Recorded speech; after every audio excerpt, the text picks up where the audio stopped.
Dilemma, c'est une histoire. C'est une histoire de dilemme, un conflit qui se passe dans l'esprit de quelqu'un qui est secrètement amoureux d'une autre personne. C'est des personnes qui partagent un environnement. Ça peut être un environnement de travail, ça peut être des amis, ça peut être des voisins.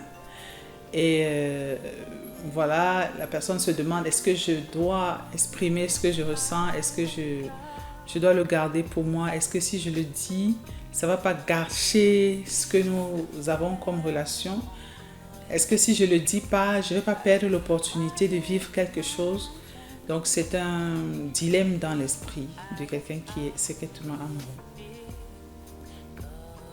Voilà, c'est ça le dilemme.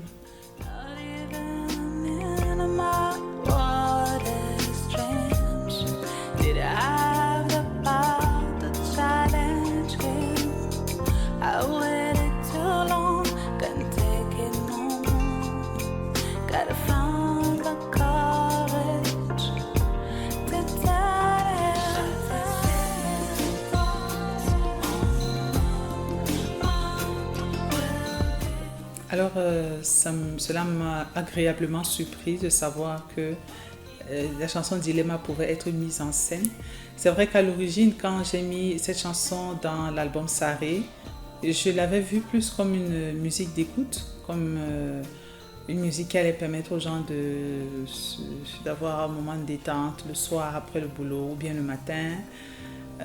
Pour démarrer tranquillement la journée. Et je n'avais pas imaginé qu'elle pouvait être mise en scène. Et quand l'opportunité m'a été donnée à travers le duo Djema X de mettre cette chanson en scène, je me suis dit waouh, c'est extraordinaire. Et tout de suite, j'ai pensé à Dilemma autrement, j'ai pensé à l'aspect spectacle. Donc bref, ça m'a projeté dans un univers que je n'avais pas imaginé. Et c'est plutôt bien.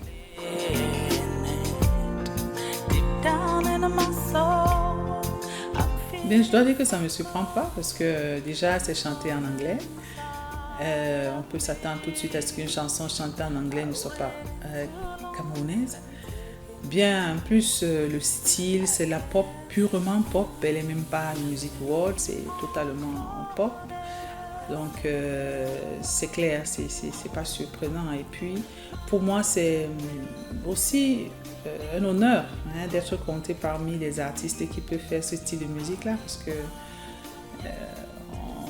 on peut se projeter, on peut sortir de notre 237 natal pour rêver, côtoyer d'autres artistes du monde, d'autres scènes dans le monde et faire une musique qui est assez diverse, assez ouverte, plus facile à comprendre par les autres. Donc voilà, c'est rassurant, mais quelquefois aussi un peu frustrant parce que ça donne l'impression qu'au Cameroun, on ne peut pas faire des belles choses ou bien on ne peut pas faire des choses de ce niveau-là. Je ne suis pas la première et j'espère que je ne serai pas la dernière.